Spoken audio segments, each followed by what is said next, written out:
우리 사고 앞에 계신 분들에게 이렇게 고백해 봅시다. 메리 크리스마스. 메리 크리스마스. 예. 예수님이 우리를 위하여 이 땅 가운데 성육신하여 오셨습니다. 그분은 왕이십니다. 그렇죠? 그분은 경배받기에, 우리의 찬양받기에 합당하신 분이십니다. 믿으시죠? 그분은 왕이시라고 우리만 고백하는 것이 아니라 오래전에 2000년 전에 동방에서 온 박사들이 그렇게 고백을 했어요. 마태복음 2장 2절에 이렇게 말합니다. 함께 읽어볼까요? 유대인의 왕으로 나시니가 어디 계시냐? 우리가 동방에서 그의 별을 보고 그에게 어떻게 해요? 경배하러 왔노라 하니. 예, 왕으로 나시니가 어디 있느냐? 내가 그분을 경배하기 위해 왔다라고 말합니다. 예수님, 그분은 열방의 왕이시고 저와 여러분들의 왕이시기도 합니다. 그런데 세상은 왕이 필요 없다라고 말합니다. No kings. 며칠 전 길을 지나가다가 No kings라고 하는 그렇게 적혀있는 피켓을 들고서 있는 사람들을 보았습니다. 어쩌면 이것은 하나의 정치적인 구호일 수도 있습니다. 솔직히 말해서 이 문구는 오늘을 살아가는 우리가 살아가는 이 시대의 정서를 아주 정확하게 대변하고 있다라는 그 생각을 부인할 수 없습니다. 우리는 왕을 원하지 않습니다. 누군가의 통치를 받는 것을 불편해하지요. 누군가가 내 삶의 방향을 정해주는 것을 우리는 뭐라고 말합니까? 자유를 빼앗겼다라고 말합니다. 그렇게 생각합니다. 그래서 싫어합니다. 예, 모든 지금의 시대는 그 왕이 필요 없다라고 말하는 시대에 우리는 살고 있다라는. 사람들은 말하죠. 내 인생은 내가 결정한다. 나는 누구의 지배도 받고 싶지 않다.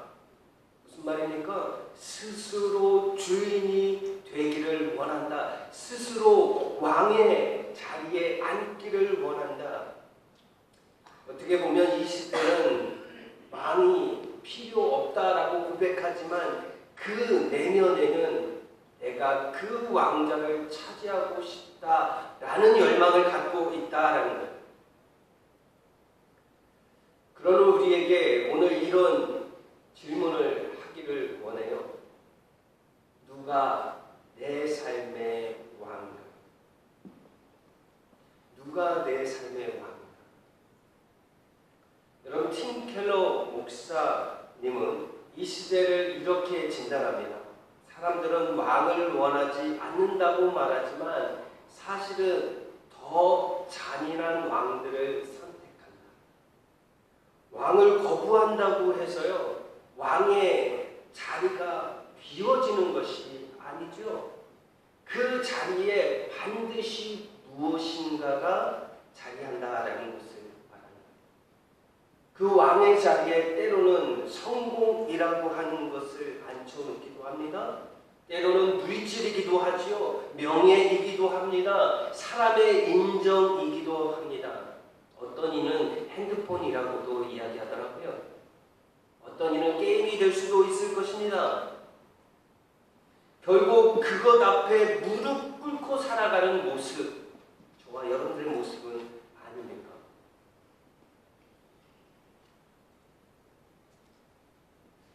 그래서 우리는 그 앞에서 더 애쓰고 더 노력하고, 그런데 노력과 힘쓰음 가운데 우리는 더 두려움 가운데 빠지기도 하고 더 불안해집니다.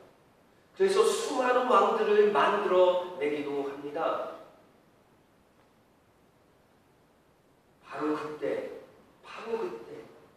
온 땅에 복음의 소식이 전해집니다. 진정한 왕이 오셨다. 진정한 왕이 오셨다. 여러분, 우리의 삶에 왕이 필요 없거나 왕을 거부하는 것, 그것이 바로 우리의 진정한 모습이 아니라 우리의 진정한 모습은 왕을 정확하게 아는 것, 진정한 왕이 누구인지를 알아야 한다는 것.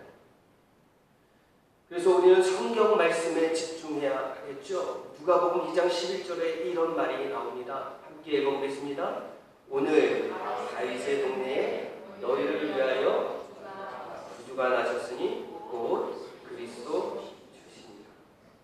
오늘 다윗의 동네라고 이야기하죠. 여기가 바로 어디입니까? 베들레헴. 그 뜻은 떡집. 우리 한국말로는 떡집이지만 빵집이겠죠. 빵집. 다윗은 어떤 사람입니까? 다윗은 왕입니다.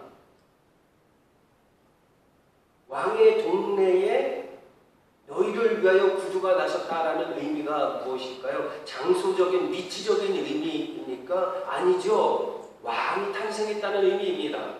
다윗 왕의 계열, 혈통을 이어받아 이스라엘 백성을 다스리고 통치하고 이스라엘 백성을 구원할 그 왕을 지금 기대하고 있다. 그 기대가, 그 약속이 지금 성취되었다라고 말씀하고 있는 것입니다. 여러분 미가서 알죠? 미가서 5장 2절에 이렇게 말합니다. 베들레헴 에브라다야, 너는 유다 족속 중에 어떻다고요? 가장 작다고 말합니다. 그리고 이렇게 말합니다. 이스라엘을 다스릴 자가 내게서 내게로 나올 것이라. 그의 근본은 상고의 영월에 있느니라. 마가 선지자는요, 북이스라엘은 이미 멸망하였고 남유다, 그 남유다의 위기 한복판에 있던, 그래서 그 가운데 이스라엘 백성들에게 하나님의 말씀, 하나님의 약속, 그 복음을 전하던 선지자였습니다. 가장 어두운 시대에 활동했던 그런 선지자예요. 그 선지자에게 하나님이 말씀하십니다. 현재의 왕들이 아니라 장차 오실 참된 왕을 약속하고 있다. 그분이 누구십니까? 예수 그리스도, 곧 영원한 열방의 왕, 그분을 이 땅 가운데 보내시겠다라고 말씀하고 있습니다. 이 왕은 단순히 다윗의 후손으로서가 아니라 역사 속에 들어오신 영원한 하나님, 우리의 참된 왕이심을 증거하며 그렇게 이 땅 가운데 그 하나님의 말씀의 성취로 찾아오셨습니다.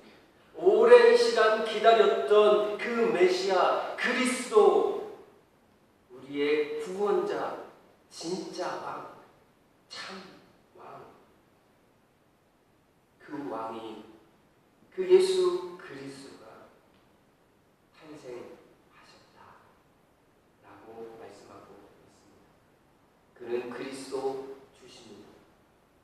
여러분, 그리스도라는 이 뜻은 무슨 뜻이냐면 기름 부음을 받았다라는 뜻이에요.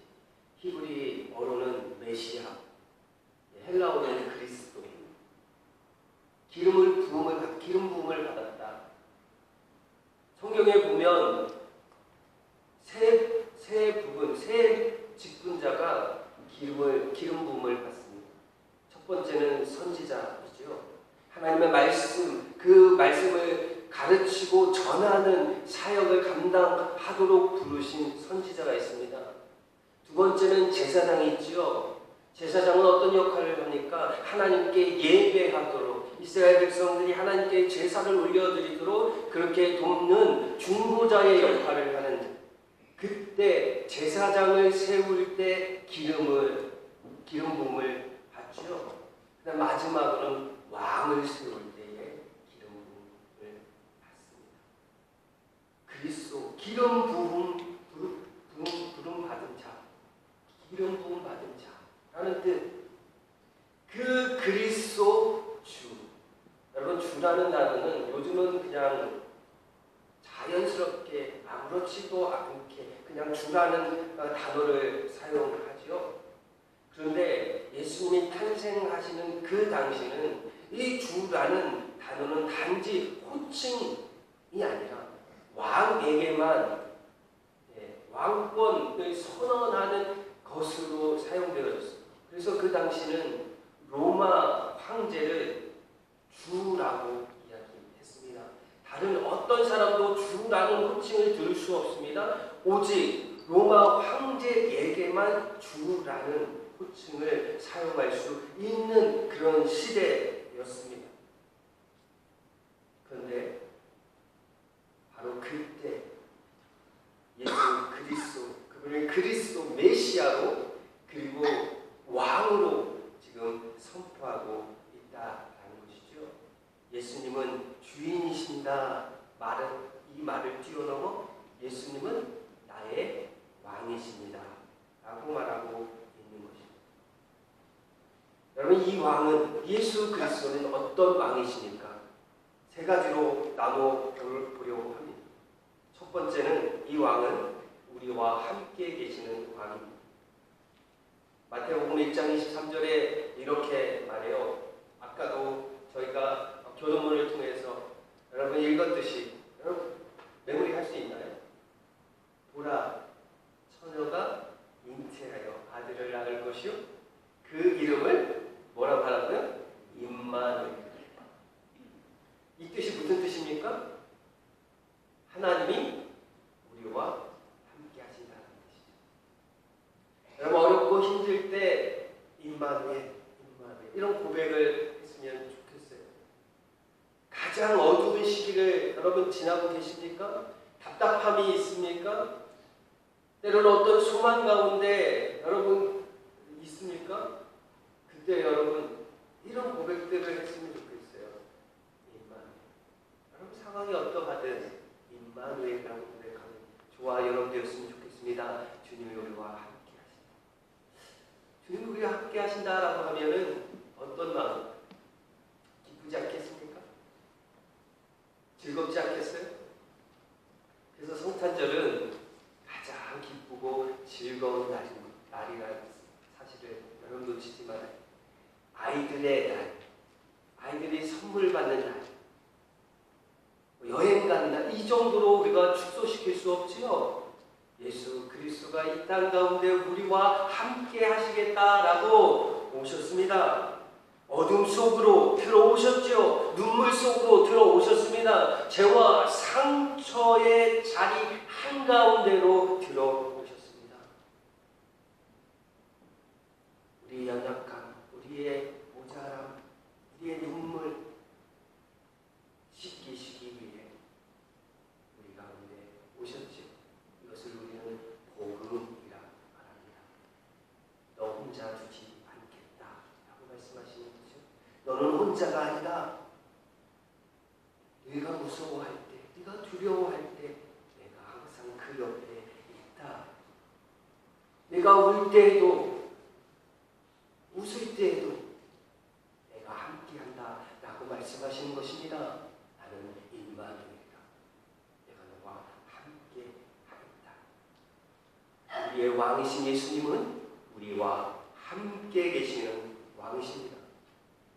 두 번째로 그분은 어떤 왕이십니까? 겸손의 왕이십니다.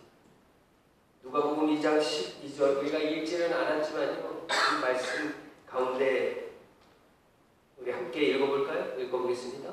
너희가 가서 강보에 쌓여 구유 위에 누워있는 아기를 보니 이것이 너희에게 표적이라. 여기 왕이 지금 탄생했습니다. 왕은 어디에서 태어나야 정상적인 거예요? 일반적인 겁니까? 네, 궁에서 태어나야죠. 네, 아름다운 궁에서 태어나야 합니다. 그런데 지금 어디에 태어났어요? 구유에 누우셨다. 구유 안에. 여러분, 마구간이요. 가장 초라한 곳이라 말할 수 있겠죠. 소나 말의 음식을 담아내는 여러분 지금 세대 아이들은 모르겠죠. 부유가 뭔지. 뭐 좋은 건가? 뭐 우유의 한 종류인가? 뭐 이렇게 생각할 수도 있을 텐데, 부유는 바로 동물들이 먹을 수 있도록 먹이를 주는, 음식을 주는 밥통이에요. 밥. 아이들하고 가끔 동물원에 가면요, 아이들이 그 양이나 염소가 있는 그 우리 안으로 이렇게 들어갑니다. 그곳에 가면 어떤 것들이 있나요? 예, 그 양이나 염소가 먹는 그 풀 같은 것들이 막 흐트러져 있어요. 그것만 있나요? 뭐가 있어요? 가보신 적 있으세요? 아이들 데리고 동물원에 다 가보셨죠? 그곳에 가면 아주 예쁜 꽃들과 이렇게 보기 좋은 아기자기한 어떤 것들이 있나요? 아니지. 볼품없는 지푸라기, 풀, 그리고 또 뭐가 있어요? 예. 들렸습니다, 지금? 예. 우리가 즐겨하지 않고, 우리가 거부하고, 거절하는 것들이 그곳에 있어요. 때로는 비가 오면 더 그것이 정말 들어가기 싫어요. 근데 아이들은 이렇게 들어가서 그것을 놀기도 합니다. 그렇게 우리의 생각으로 우리가 가장 쉽게 외면하는 자리에 기꺼이 내려오셨어요. 그곳에 누우셨다라는 거죠. 예수님은 바로 그 자리, 겸손의 왕으로 이 땅 가운데 오셨다라는 것입니다. 왕이신 예수님은 가장 낮은 자리, 연약하고 볼품없는 자리에 오셨어요. 왜 그곳에 오셨나요? 왜 그곳에 오셨습니까? 사람들은 말합니다. 저건 실패야, 저건 약함이야, 부족함이야, 저건 왕의 모습이 아니야 라고 말하는 사람들을 향하여 말합니다. 내가 너와 같이 되기 위해서 왔다. 너와 함께하기 위해서 왔다.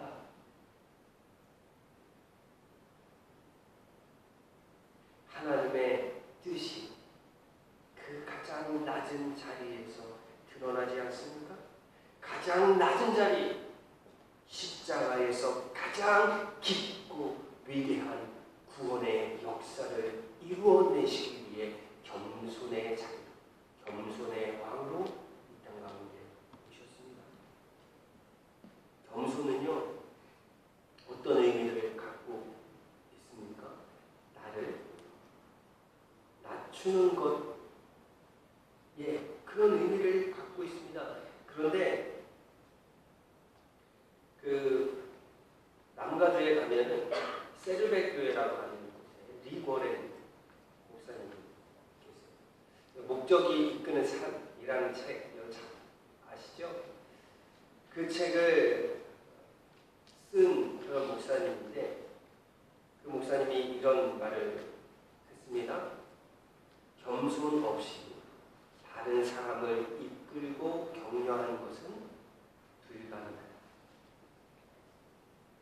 겸손 없이 다른 사람을 이끌고 격려하는 것은 불가능하다라고 말하고 있습니다.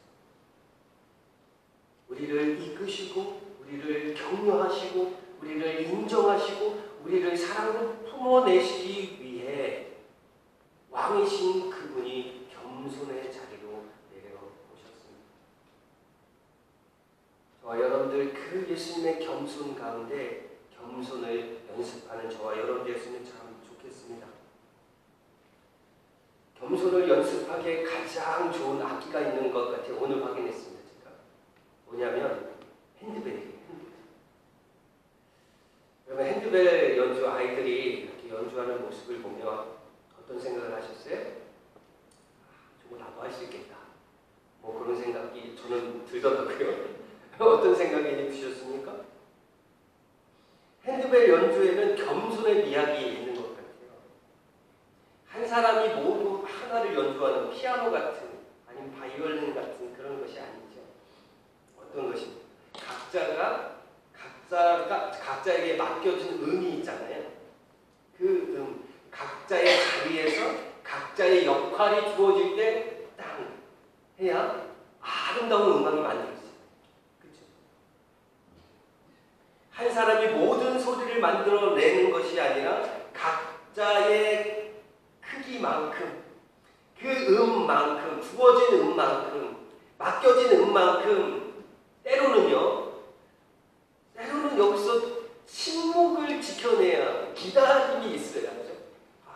그리고 다른 사람을 배려하는, 내 차례를 기다려야 하는 그런 기다림과 배려가 있어야만 이 핸드벨 연주가 아름답게 조화를 이루어서 찬양이 아름답게 올려지는 것. 겸손이 이런 것 같습니다. 겸손은 단지 뒤로 숨는 것이 아니라 자기 차례를 정확히 알고 전체를 위하여 자신을 조율하는 마음.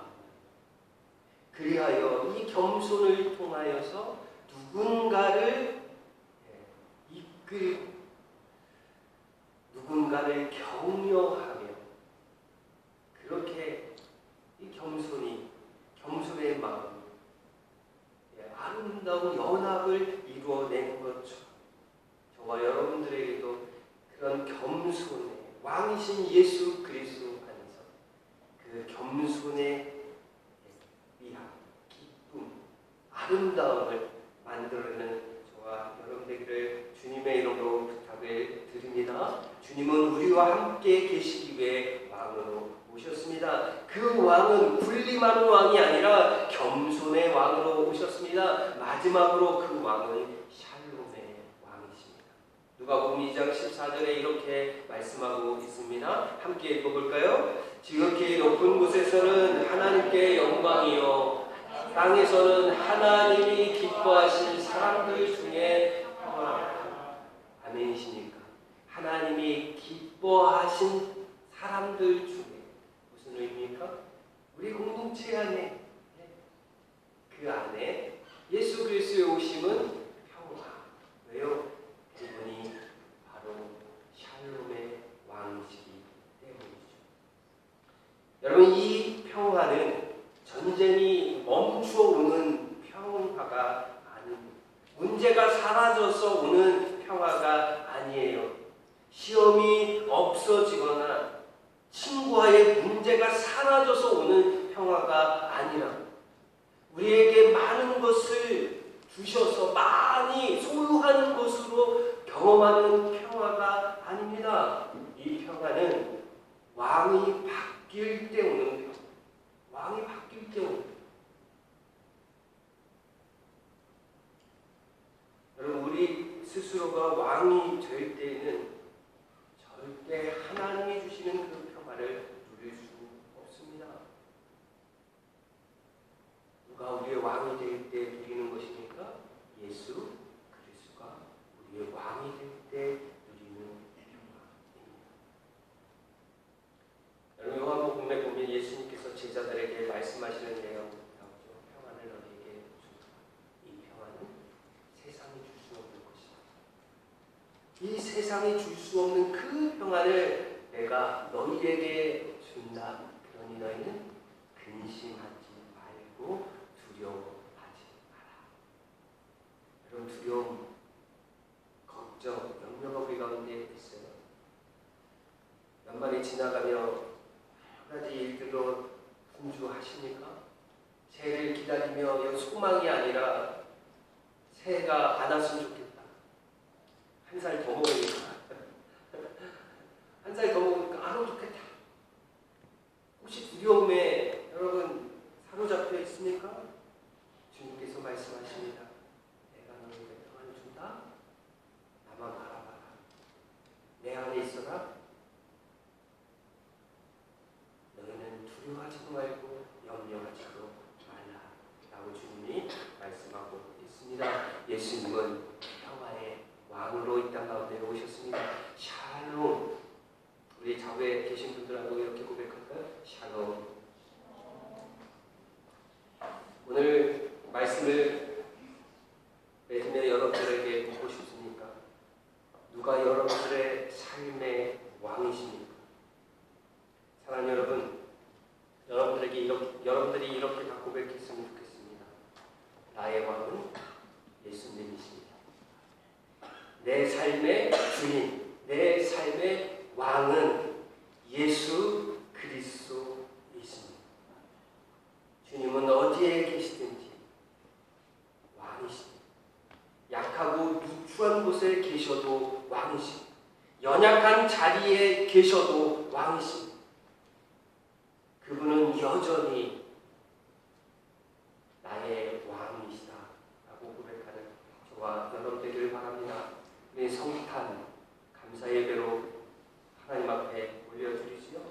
캐롤송을 부르고 또 아이들은 선물을 받고 맛있는 음식도 이제 준비되어 있습니다. 여러분 예배가 끝나고 나면 맛있는 음식도 우리는 먹게 될 것입니다. 그러나 여러분 이 성탄은 단지 캐롤송을 부르고 선물을 받고 맛있는 음식을 나누는 것으로 여러분 즐거워하는 것이 아니라 기뻐하는 것이 아니라 예수 그리스도의 오심, 예수 그리스도가 왕으로 우리 가운데 오심을 기뻐하는 저와 여러분 되었으면 참 좋겠습니다. 그분은 우리와 함께 하시기 위해 임마누엘로 오신 왕이십니다. 그분은 우리에게 찾아오시기 위해 모든 것을 버리시고 겸손의 왕으로 찾아오셨습니다. 그리고 가장 낮은 자리 그 밑바닥 십자가에 달리셔서 우리에게 구원을 허락해 주셨습니다. 그분 안에서 우리에게 샬롬이 있습니다. 그분이 우리에게 샬롬을 허락하셨기 때문입니다.